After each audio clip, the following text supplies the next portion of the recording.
उनमें से भी राजनेता कौन सा राजा है?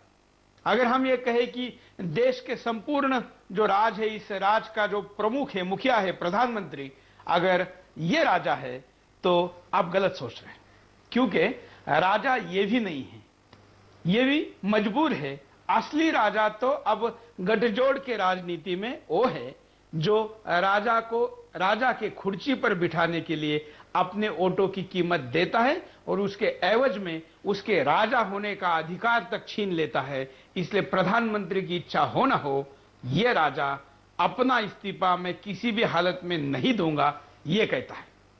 ऐसे इस राजा का सिंहासन अगर हम नहीं छीनेंगे तो आप और हम असली राजा, इस देश की प्रजा, हमारा सिंहासन छीना जाएगा अगर हम चुप बैठेंगे तो इसलिए सबसे पहले हमको बोलना होगा, हमको मुद्दे को समझना होगा। समझे हुए मुद्दे के बाद सब अगर हम बोलेंगे तो आवाज बनेगी, बुलंद बनेगी, दूर तक जाएगी और वो परिणाम भी करेगी। इसलिए बिंदास बोल में बेखौफ होकर बोलिए और सबसे पहले बोलने के पहले समझ लेते हैं कि मसला क्या है, नजर डालते हैं कि ये राजा है कौन आपके सामने। कौन है राजा?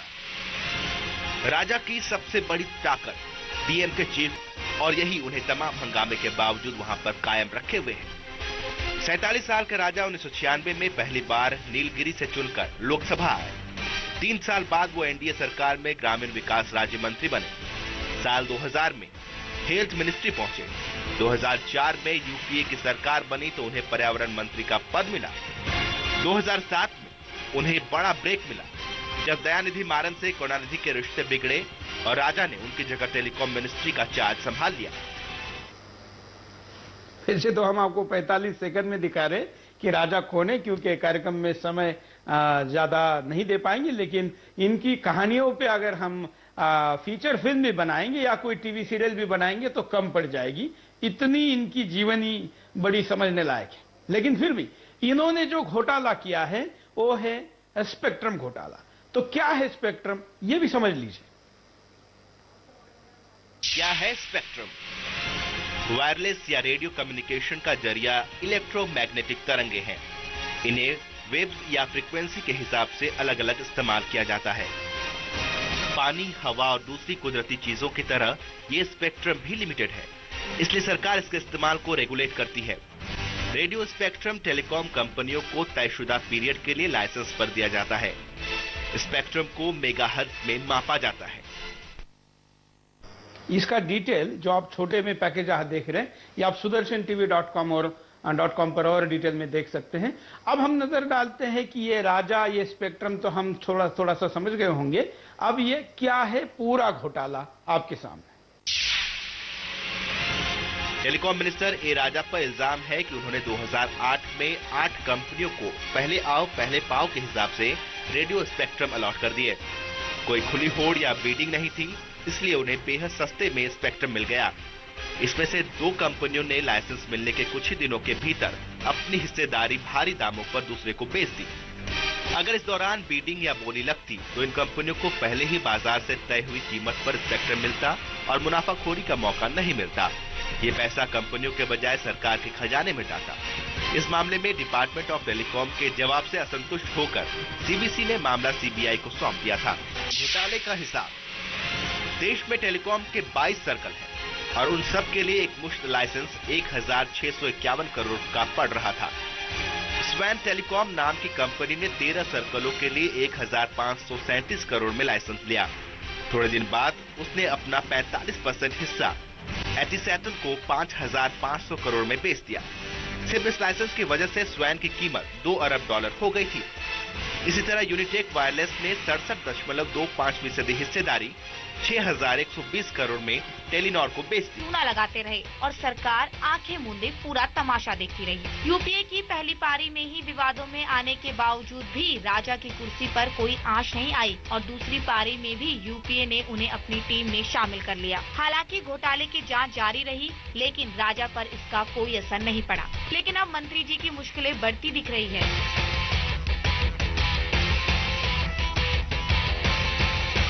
2G स्पेक्ट्रम की नीलामी में हुए घोटाले पर कैग की रिपोर्ट आ चुकी है और रिपोर्ट आने के बाद राजा पर शिकंजा और कस गया है। कैग के मुताबिक राजा ने स्पेक्ट्रम नीलामी के मामले में वित्त और कानून मंत्रालय की राय नहीं मानी, जिसका खामियाजा सरकार को तकरीबन 1.25 लाख करोड़ रुपए के नुकसान के रूप में भुगतना पड़ा। ऐसे में संभव है कि प्रधानमंत्री मनमोहन सिंह के दक्षिण कोरिया दौरे से लौटने के बाद उनके भविष्य का फैसला हो सकता है। कैग ने स्पेक्ट्रम घोटाले पर अपनी रिपोर्ट में 2008 में हुई नीलामी प्रक्रिया को ही गलत पाया है। कैग ने इस घोटाले की जांच पूरी कर अपनी रिपोर्ट सरकार को सौंप दी है। टेलीफोन को टैप करती है, यह प्रूफ के साथ कहती है कि ये बातें हुई है और इन बातों के आधार पर तर्क निकलता है कि तर्क बल्कि सबूत मिलते हैं कि कुछ घपला है और घपला थोड़ा नहीं बहुत बड़ा है।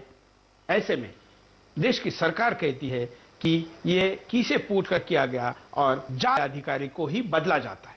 इतना ही नहीं बल्कि जब ये अखबार में छपकर आता है तो सरकार बोलती है कि ऐसे किसी टेलीफोन रिकॉर्डिंग के आदेश ही नहीं दिए थे, ना ऐसी कोई रिकॉर्डिंग हुई थी। तो आप कल्पना करिए कि मामला कितना संवेदनशील है। सबसे अहम बात इस पूरे मसले से निकल कर आती है कि क्या देश बड़ा है या सत्ता? सत्ता बड़ी है या सत्ता का सहयोगी? कौन बड़ा है? देश अगर पिछड़ जाएगा, देश बड़ा है ऐसा अगर हम नहीं मानेंगे, सत्ता में कोई भी हो, विपक्ष में कोई भी हो, आखिर विपक्ष भी इतने दिन से चुप क्यों है? क्या विपक्ष भी कोई अपना हिस्सा मांगने के लिए तो बार्गेनिंग नहीं कर रहा था? अभी क्यों हो रहा है? सारी समस्याएं है, सारी चिंता है, क्योंकि ये देश हमारा है, हमारा सिंहासन आम आदमी जो इस देश का राजा है उसका सिंहासन छीना जा रहा है। अगर हम ये नहीं होने देना चाहते, हमारा सिंहासन, हमारा देश बचाना चाहते हैं, तो राजा का सिंहासन छीनना होगा। क्या राय है आपकी? आप हमें फोन करके, SMS करके, कॉल करके बता सकते हैं। पहले कॉलर हमारे साथ जुड़ने जा रहे हैं, बात करते हैं। बोलिए। हेलो। हाँ सर। बोलिए सर, ये बताइए, दुनिया भर का बजट है, वो 1.5 साल तक अपनी पूरे आर्मी चला सकती है। इतना हेवी बजट, रक्षा बजट 1.5 साल तक इस देश के सरकार से एक पैसा नहीं लेना पड़ेगा। इतना हेवी बजट का अमाउंट का करप्शन इसमें हुआ है। ये सर, ये मतलब ये करप्शन तो खैर सबको सामने है सर। हाँ। लेकिन बड़े बड़े करप्शन जैसे लालू किए और किए, कुछ दिन बाद तो कहानी बदल जाती है। बिल्कुल, ये बदलनी नहीं चाहिए, वो खुलती नहीं है सर। बिल्कुल। देखिए IPL की हवा कहाँ है, इतने हवा अल्लाह हुआ, उसके बाद कॉमनवेल्थ गेम हो गए, अब उसका भी क्या हो रहा है, केवल कलमाड़ी का एक पार्टी के पद से हटा देने से लाख करोड़ रुपए की बात। लेकिन सर कभी खुलासा नहीं होता, ये होता है कि होगा। बिल्कुल, खुलासे के बजाय मुझे लगता है शब्द सही रहेगा कि कार्यवाही नहीं होती। जी सर, बिल्कुल। हम यही कार्रवाई हो, इसके लिए दबाव बनाने का काम हम सबका है और उसी का यह हिस्सा है। जी सर। धन्यवाद। आप भी फोन कर सकते हैं, अपनी प्रतिक्रिया दे सकते हैं। कॉलर ने जैसे नकारात्मक भावना में कहा कि कार्रवाई नहीं होती है, तो क्या हम चुप बैठे? इसका उपाय हमारे चुप बैठने में नहीं है, इसका उपाय हमारे लगातार बोलते रहने में है। ये मीडिया का ही दबाव है कि अशोक चौहान को अपनी खुर्ची छोड़नी पड़ी। ये मीडिया का ही दबाव है कि सुरेश कलमाड़ी के खिलाफ कम से कम जांच शुरू हुई। ये मीडिया का। मनजीत सिंह अवतार, हापुड़ से। बोलिए। अच्छा, मैं सर इनके बारे में कहना चाहूंगा कि ये जो घोटाले कर रहे हैं, ऐसा लगता है कि ये देश को खोखला कर रहे हैं। तो इनके लिए पंक्ति कहना चाहूंगा मैं। बोलिए। देखो ये नेता कैसा खेल रहे हैं खेल, चारों तरफ है भ्रष्टाचारी की रिलम्पेल, टीकों का दौर चलाकर विश्वास में लेना चाहते हैं, परंतु विश्वास नाम का इनसे नहीं है दूर तक कोई मेल। नेताओं के लिए है चारों ओर भारी छूट, चाहे किसी तरीके से देश को लूट लूट लूट। यहाँ पर नेताओं के लिए, इस पंक्ति पे जरा गौर फरमाइएगा, यहाँ पर नेताओं के लिए हमाम में सब नंगे, बाकी कुछ और नहीं बचा तो बेच खाई तरंगे, बाकी कुछ और नहीं बचा तो बेच खाई तरंगे। ये जनता को लूट कर खाते हैं और तानाशाही दिखाते हैं, आई कुर्सी छोड़ने की बारी तो पैर पसार कर कुर्सी पर सो जाते हैं। ये नेता जो है कुर्सी भी छोड़ने के लिए तैयार नहीं होते, घोटाले करने के बाद भी दूसरा नेता आ जाता है। लेकिन क्या होता है, वो दूसरा नेता ही 40 लाख का फ्लैट, जैसा कि पिछले आपने देखा होगा, वो 4 लाख में खरीद लेता है। वो ऐसी डी राजा जी का भी हिसाब है, और यदि इनको भी हटाया जाएगा तो इन्हें दूसरा प्रमोशन दे दिया जाएगा।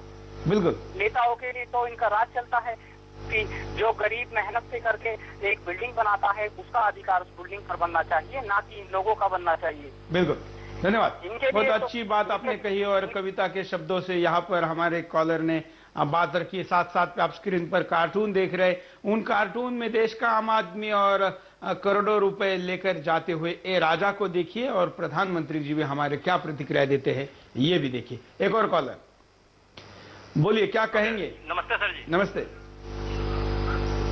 बोलिए। नमस्ते सर जी। नमस्ते।